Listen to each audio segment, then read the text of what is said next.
오늘 본문은 이스라엘 백성들이 광야 40년의 시간을 마치고 축복의 땅 가나안 땅에 들어가기 앞서 요단강에 가로막혀 고통받고 있는 모습을 기록하고 있습니다. 젖과 꿀이 흐르는 땅이 바로 건너편에 있는데 우리 인생에 요단강이 가로막아 그것으로 인하여 낙심하고 절망할 때가 얼마나 많습니까?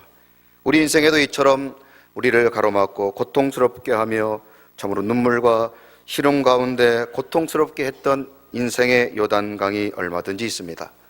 사람마다 그것이 때로는 건강이 되고 물질이 되고 사람이 되기도 합니다. 어떤 남자가 알코올에 중독돼 비참한 삶을 살아가고 있었습니다. 남편으로 인해 고통스러운 인생을 살던 아내는 다행히 친구를 통하여 성경을 읽다가 예수를 믿게 되었습니다. 아내는 성경을 통해 많은 위로를 받고 그래서 성경을 인생의 가장 중요한 보물로 여겼습니다. 하지만 남편은 아내의 신앙을 비웃기만 했습니다. 남편은 아내가 성경을 읽는 것을 싫어했습니다. 하루는 남편이 만취해서 집에 돌아와 성경을 읽고 있던 아내의 성경을 빼앗아 활활 타고 있던 난로 속에 던져버렸습니다. 내가 읽고 있는 성경이 어떻게 되는지 한번 보자. 다음날 아침 남편은 남은 죄를 치우다가 거의 타버린 성경의 남은 한쪽을 보게 되었습니다. 그런데 남편은 너무나 놀랄 수밖에 없었습니다. 왜냐하면 타다 남은 성경에서 그가 읽었던 말씀이 마태복음 24장 35절이었기 때문입니다. 천전이는 없어질지언정 내 말은 없어지지 아니하리라. 남편은 죄책감을 느꼈고 결국 그의 영혼은 구원받아 아내와 함께 지금은 하나님의 나라를 위하여 교회를 위하여 헌신하고 충성하는 귀한 믿음의 사람이 되었습니다. 아내의 인생에 어쩌면 남편은 요단강처럼 장애물이었으나 그러나 하나님께서는 그 아내의 간절한 기도를 들으시고 요단강 같았던 남편의 마음을 열어주시고 남편이 예수 믿고 구원받아 이제는 천국 같은 가정을 이루게 하셨다는 사실입니다. 여러분은 지금 어떤 요단강에 가로막혀 계십니까? 하나님께서는 요단강을 갈라주셨던 것처럼 이제 저와 여러분들의 인생의 요단강을 반드시 갈라주시고 그 요단강이 마른 땅이 되게 하여 주실 줄로 믿습니다. 신약에 오신 예수님도 이 땅에 오셔서 가장 먼저 하신 일들이 가로막히고 맺힌 것들을 풀어주셨다는 사실입니다. 하나님과의 관계 가운데 가로막힌 죄의 문제를 해결해 주시고 이 땅 가운데 인간과의 모든 문제들을 해결해 주시고 우리 인생의 육신의 모든 요단강을 하나님께서는 예수님께서는 이 땅에 계시는 동안 모든 문제를 해결해 주시고 열어주셨다는 사실입니다. 특별히 예수님은 육신의 질병 가운데 있는 자들을 고쳐주셨습니다. 인생의 요단강 가운데 건강의 요단강이라는 것은 결코 쉬운 상대가 아니라는 사실을 우리는 잘 알고 있습니다. 저는 우리 사광의 성도님들 가운데에도 육신의 질병 가운데 고통받는 많은 분들이 계시지만 오늘도 주님 앞에 엎드려 기도하고 주님의 은혜를 구할 때 우리 인생의 특별히 건강의 요단강도 반드시 갈라주실 줄로 믿습니다. 예수님 당시에도 이 건강의 문제로 고통받는 자들이 많았다는 사실입니다. 그래서 예수님이 가시는 곳마다 각종 질병 가운데 있는 자들이 주님 곁에 구름대처럼 몰려들었습니다. 그 중에서 마가복음 7장에 보면 사람들이 예수님께 귀먹고 말도 없는 사람을 데리고 왔습니다. 예수님이 모든 병을 고칠 수 있다는 능력을 알고 있었기 때문에 예수님께 그를 데려와 고쳐달라고 간구하셨습니다. 그때 주님께서는 마가복음 7장 34절에서 이렇게 말씀하시며 그의 질병을 고쳐주십니다. 같이 읽어보시죠. 시작. 하늘을 우러러 탄식하시며 그에게 이르시되 에바다 하시니 이는 열리라는 뜻이라. 아멘. 저와 여러분들의 인생 가운데도 주님께서 이 시간 에바다 말씀하시며 열리고 해결되어지기를 주님의 이름으로 축원합니다. 우리 인생의 수많은 요단강도 오직 하나님만이 열어주실 줄로 믿습니다. 주님의 이름으로 기도하는 자마다 요단강이 열리고 마른 땅이 될 줄로 믿습니다. 우리 서광의 모든 성도님들에게 이런 열린 문의 복, 에바다의 복이 임하시기를 주님의 이름으로 축원합니다. 어두워진 세상 길을 주님 없이 걸어가다 나의 영혼 어두워졌네. 어느 것이 길인지 어느 것이 진리인지 아무것도 알 수 없었네. 주님 없이 살아가는 모든 삶 실패와 좌절뿐이네. 사랑하는 나의 주님 내 영혼 눈을 뜨게 하소서. 열려라 에바다 열려라. 눈을 뜨게 하소서. 죄악을 어두워진 나의 영혼을 나의 눈을 뜨게 하소서. 아무것도 알 수 없고 아무것도 알 수 없고 아무것도 볼 수 없고 아무것도 들을 수 없네. 세상에서 방황하며 이리저리 헤매이다 사랑하는 주님 만났네. 아멘. 어두웠던 나의 눈이 열리고 막혔던 귀가 열리네.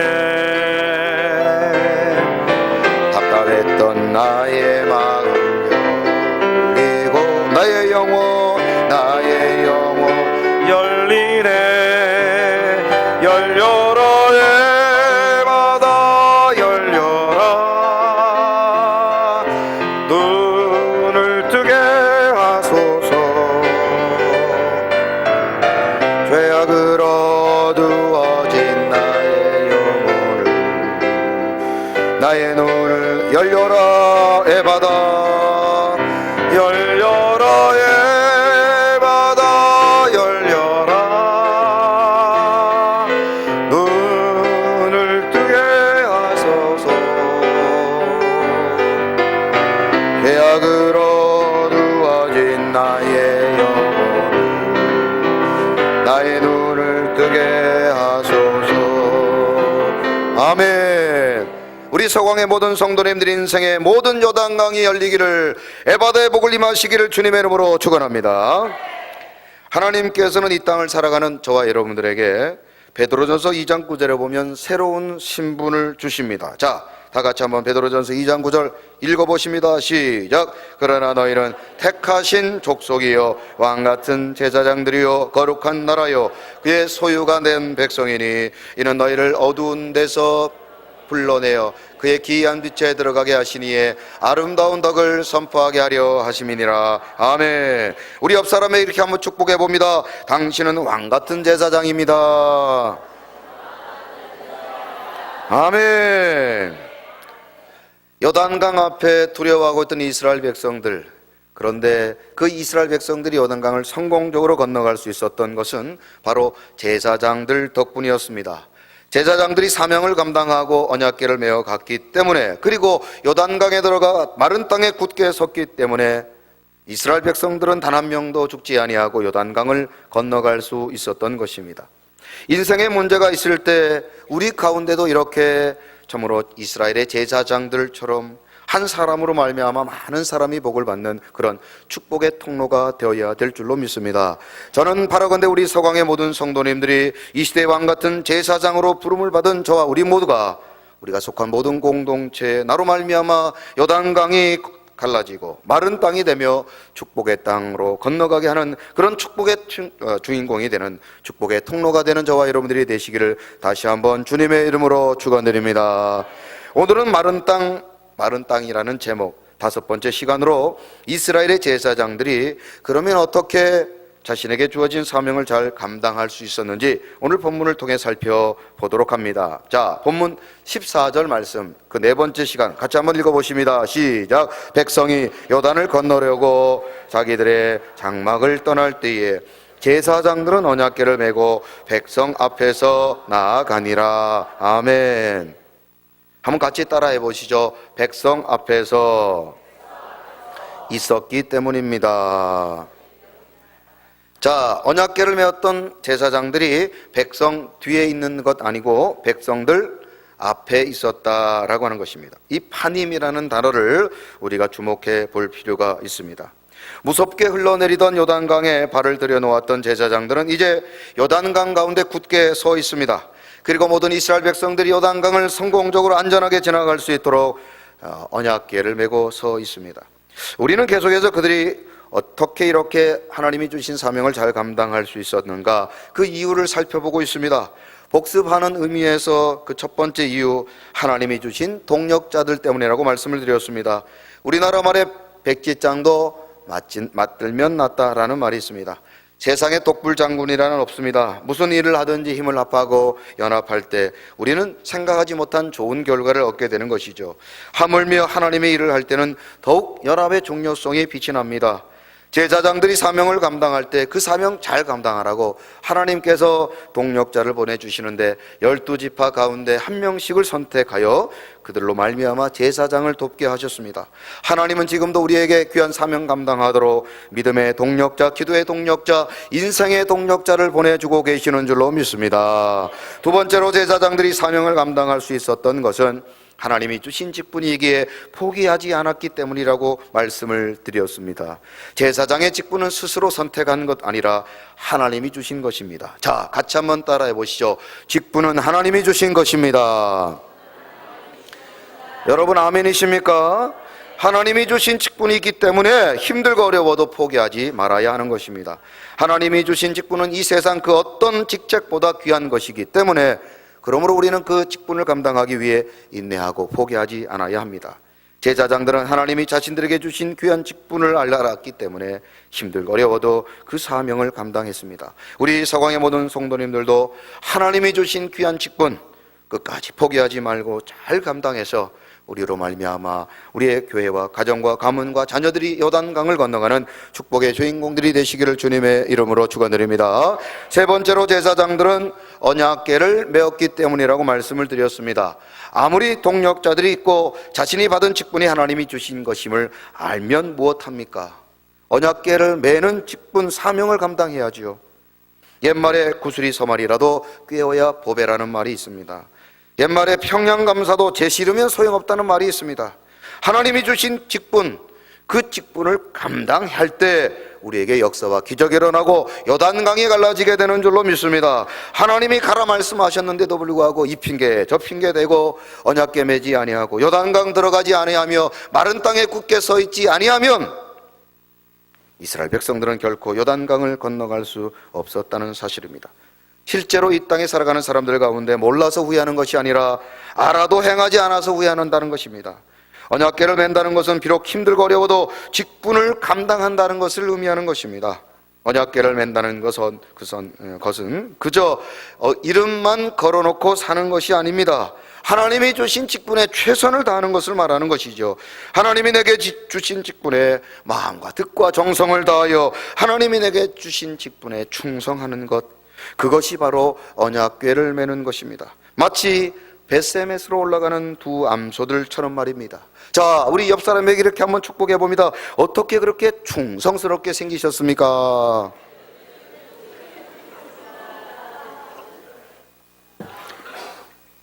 여러분, 이러저러한 이유로 언약궤를 메는 것을 지금 잠시 쉬고 계신 분들 계십니까? 기도, 예배, 헌신, 충성, 봉사에 언약궤를 다시 메시고 하나님이 주신 사명 잘 감당하여 마지막 날 하나님 앞에 착하고 충성된 종이라 칭함받는 우리 모든 서광의 성도님들이 되시기를 주님의 이름으로 축원드립니다. 오늘은 그 네 번째 시간으로 제사장들이 백성들 앞에서 언약궤를 메웠다는 것입니다. 한번 따라해 보시죠. 백성들 앞에서 언약궤를 메웠습니다. 자, 우리 그림 한 장 봅니다. 이스라엘 제사장들은 그림에서 보시는 것처럼 언약궤를 메고 백성들 앞에서 언약궤를 메고 요단강을 걸어가고 있습니다. 자, 오늘 본문 14절에 기록된 여러분 빨간색으로 표시되어 있는 이 제사장들이 언약궤를 메고 있는 이 모습은 오늘 본문에서는 바로 본문에서 앞에서, 백성들 앞에서, 뒤에서, 옆에서가 아니고 앞에서라는 단어를 사용하고 있는데, 이 히브리어 단어 파님이라는 단어는요, 누구 앞에라는 뜻도 있겠지만 오늘 본문에서는 이 저자가 어떤 사람들보다 순서나 위치가 앞에 있다는 개념을 말씀하려고 하는 것이 아니라 보다 더 크다라는 뜻으로 이 단어를 사용하고 있습니다. 한번 따라해 보시죠. 보다 더 크다. 뭐가 더 보다 크다는 뜻입니까? 제사장들이 이스라엘 백성들 앞에서 행진했다는 뜻은 그저 사람들 앞에서 1번으로 그 모든 이스라엘 백성 앞에 1번으로 걸어가고 있다, 이런 뜻이 아니라 실제로 갈라지기 전이었던 이 요단강에 발을 들여놓고 무거운 언약궤를 메고 요단강 그 마른 땅에 굳게 서서 그 사명을 감당하는 그 대단한 일을 누가 했다는 겁니까? 제사장들이 감당했다는 거예요. 그래서 그 제사장들이 한 일이 모든 이스라엘 백성들보다 더 크다, 그 헌신과 충성이 더 크다, 그런 뜻입니다. 물론 여러분 그림에서도 보았던 것처럼 이스라엘 백성 앞에서 걸어가고 있죠. 그러나 그것이 그저 앞에 서 있다는 뜻으로만 해석하는 것이 아니라 이 모든 이스라엘 백성들보다 더 큰 책임과 헌신과 충성을 다하고 있다라는 뜻입니다. 오늘 하나님께서 교회를 위하여 세우신 담임 목사를 비롯하여 모든 중직자들의 이 삶의 모습이, 사명을 감당하는 모습이 바로 이러해야 한다는 것입니다. 이름만, 직분만 자랑하는 것이 아니라 모든 성도님들보다 더 많이 수고하고 더 헌신하고 더 충성하는 그런 파님의 신앙을 가져야 될 줄로 믿습니다. 그러므로 오늘 본문의 저자가 본문에서 이 파님이라는 단어를 의도적으로 사용한 것은 제사장들이 하나님이 주신 직분을 감당하기 위해 모든 이스라엘 백성들보다 지금 더 큰 헌신과 충성으로 직분을 감당하고 있다. 그러니 우리도 하나님께서 왕같은 제사장으로 부르셨으니 우리도 이 사명 감당할 때 더 크고 더 많은 헌신과 충성으로 하나님께 영광을 돌리자. 아멘. 이런 의미가 오늘 본문에 숨겨져 있다는 것입니다. 사도 바울은 초대교회의 위대한 지도자였습니다. 그가 가는 곳마다 기적과 역사가 일어났죠.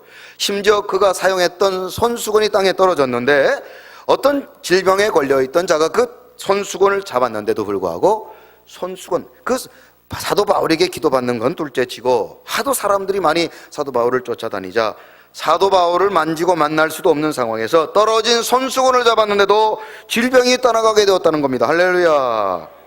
그런데 사도 바울은요, 그런 것 자랑하지 않았습니다. 사도 바울은 자신의 지식이나 배경이나 외모를 자랑하지 아니하고 자신이 행했던 모든 일들을 자랑하기보다는 딱 한 가지를 자랑했습니다. 그것은 바로 하나님께 앞선 자가 되었다. 한번 따라해 보시죠. 하나님께 앞선 자가 되었습니다. 사도 바울은 신약에서 파님의 신앙으로 살았다는 것입니다. 모든 사람들보다 앞서 하나님을 위해 기도하고 충성하고 봉사하는 앞선 신앙, 파님의 신앙으로 살았다는 것을 자랑했어요. 그래서 고린도전서 11장 1절에 보면 고린도 성도들에게 이렇게 그를 자랑하고 있습니다. 자, 같이 한번 읽어보십니다. 시작. 내가 그리스도를 본받는 자 된 것 같이 너희는 나를 본받는 자가 되라. 아멘. 지금 무슨 말입니까? 고린도 성도들에게 나는 1등이다. 사도 바울이 무엇이 1등입니까? 달리기입니까? 돈입니까? 명예입니까? 아닙니다. 나의 1등은 하나님을 위한 열심입니다. 나는 하나님을 위해 1등하는 자입니다. 나는 교회를 위하여 하나님의 나라와 영광을 위하여 앞선 자가 되었습니다. 그러니 나를 따라오시오. 그런 뜻입니다. 사도 바울은 하나님을 위한 열심과 교회를 사랑하는 마음으로 그 어떤 누구에게도 뒤지지 아니하며 그리하여 모든 초대교회 성도들에게 자신을 따라오라고 말할 정도로 그렇게 하나님을 위하여 특심과 열심을 가졌던 사람이었다는 사실입니다. 저는 바라건대 우리 서광의 성도님들도 하나님 앞에 1등 되시기를 주님의 이름으로 축원합니다. 여러분, 세상의 돈과 명예나 권세와 그리고 세상의 것들로는 1등을 하지 못한다 할지라도 우리 서광의 모든 성도님들은 하나님 앞에서는 믿음으로 1등 되시기를 주님의 이름으로 축원합니다. 저는 그렇게 생각해요. 우리 서광의 성도님들이 돈을 벌고 싶지 않아서 못 벌어서 안 버는 게 아니고 이제 그냥 안 버는 거예요. 그렇죠? 저는 그렇게 생각해요. 여러분들이 돈을 못 벌어서 못 버는 게 아니고 그냥 안 벌고 계시는 거예요. 세상 명예 권세 못 가져서 못 갖는 것이 아니고 그저 안 가지는 것뿐입니다. 그런데 세상의 다른 것들은 양보하시기 바랍니다. 그러나 하나님을 향한 사랑과 헌신, 충성에 있어서는 절대로 양보하지 마시기 바랍니다.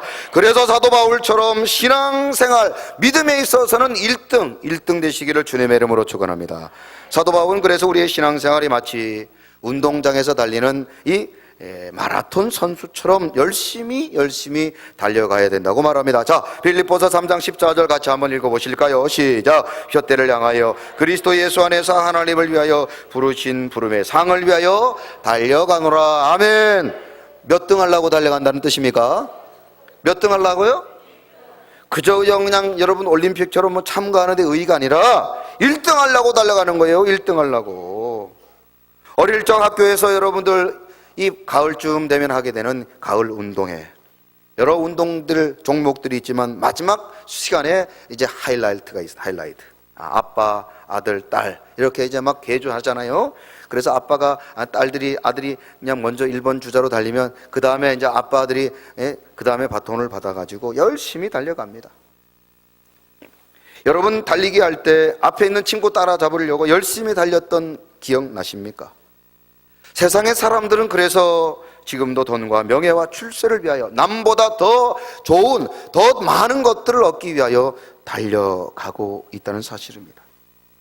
그러나 저는 바라건대 우리 서광의 모든 성도님들은 이제 세상의 것들을 향하여 더 이상 달려가지 말고 하나님을 위해서, 하나님의 영광을 위하여, 교회 부흥을 위하여 열심을 내고 앞선 자가 되시기를 주님의 이름으로 축원합니다.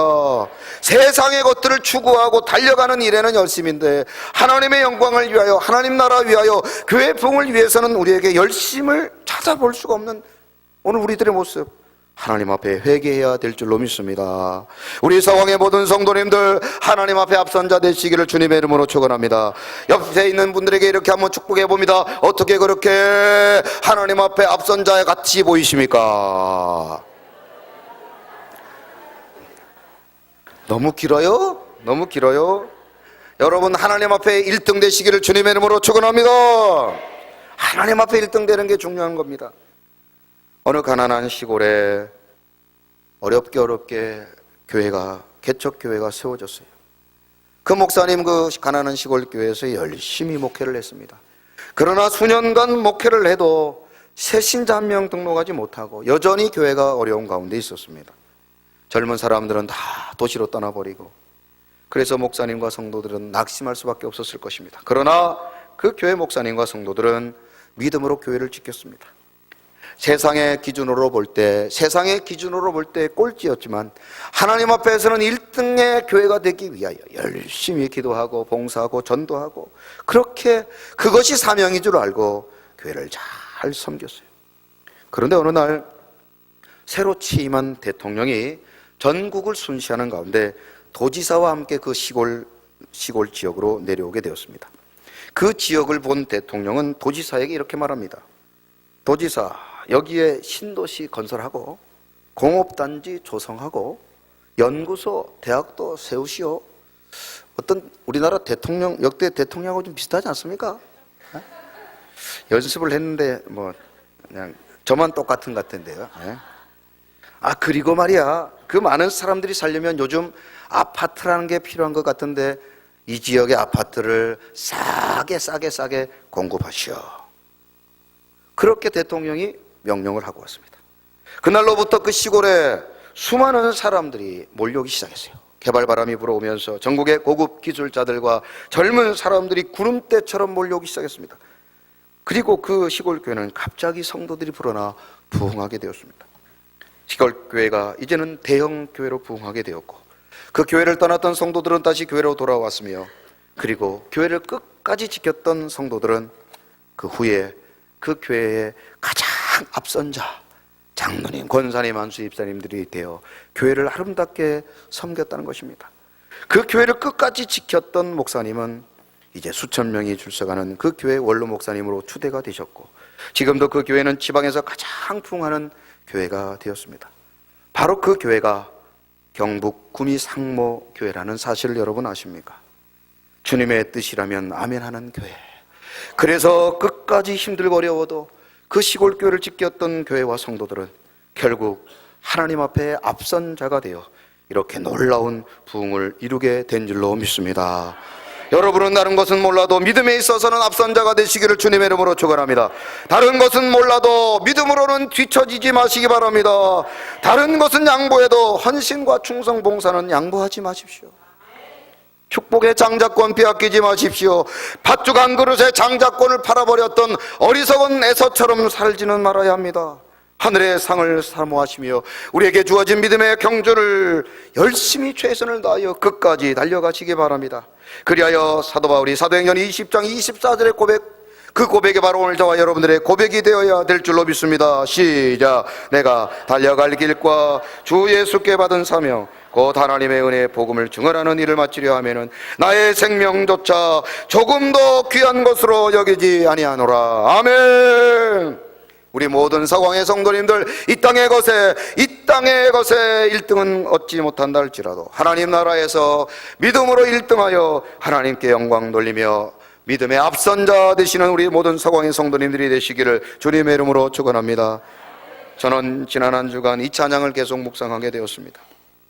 세상의 눈으로 살던 우리가 이제는 믿음의 눈으로 살아갈 때 우리 모두가 고난 중에도 감사하고 하나님이 내게 주신 직분에 충성하게 된다는 찬양입니다.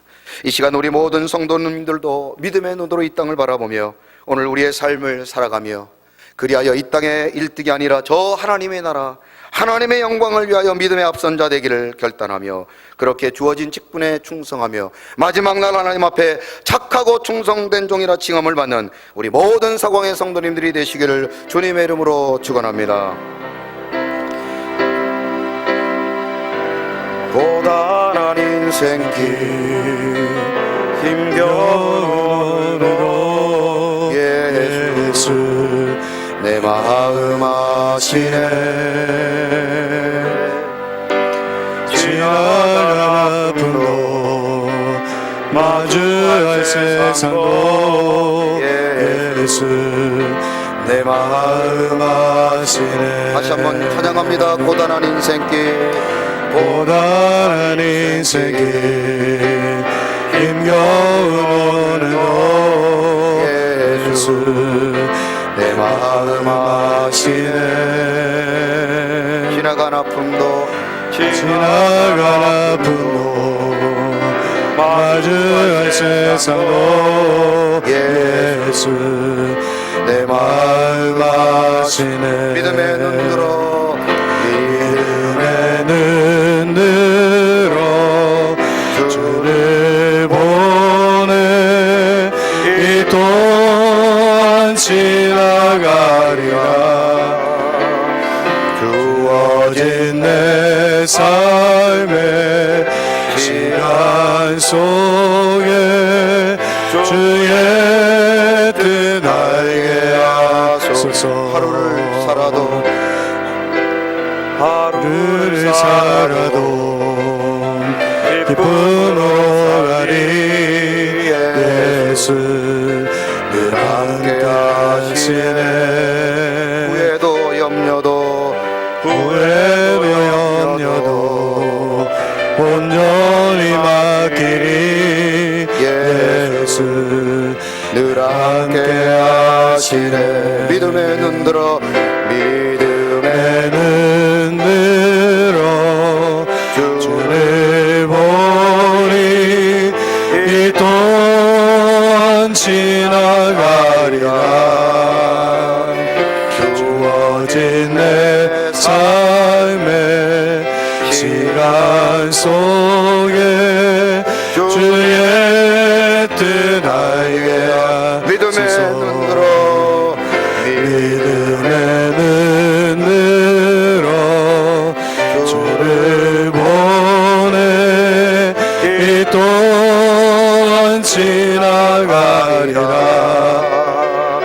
주어진 내 삶의 시간 속에 주의 뜻 알게 하소서.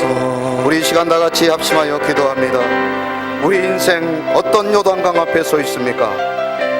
물질과 건강과 가정과 가문과 직장과 사업장의 요단강, 고난 고통의 요단강 앞에 서 있으며 절망하고 낙심하고 계십니까? 그러나 하나님께서는 우리에게 요단강을 갈라주시고 이제 그 땅이 마른 땅이 되게 하시며 축복의 땅 가나안 땅으로 인도해 주실 줄로 믿습니다. 그러하오니 우리 모두가 이제 하나님이 주신 이 귀한 사명, 오늘도 하나님께서 이 사명 감당하라고 우리에게 위로와 소망을 주시고 힘을 주시고 우리로 하여금 주님을 바라보며 이 어두운 고난의 요단강을 건너가게 하여 주실 줄로 믿습니다. 오늘도 내게 주신 이 귀한 사명, 하나님이 주신 직분이기에 힘들고 어려워도 우리 모두가 감당하게 하시며 우리 모두가 백성들 앞에서 언약궤를 메었던 제사장들처럼 이제는 이 사명 감당하기 위하여 더 많이 수고하고 더 많이 충성하고 더 많이 기도하고 더 많이 하나님께 영광 돌려드리는 우리 모두가 되게 하여 주옵소서. 주님 앞에 앞선 자 되기를 원합니다. 세상의 물질과 명예는 가지지 못해도 하나님 앞에 앞선 자 되기를 소망합니다. 하나님 앞에 칭찬받는 자 되게 하여 주옵소서. 우리가 이제 남은 생에 그런 아름다운 삶을 살리게 해달고 말씀을 생각하며 다같이 주여 한번 외친 후에 통성으로 기도합니다. 주여.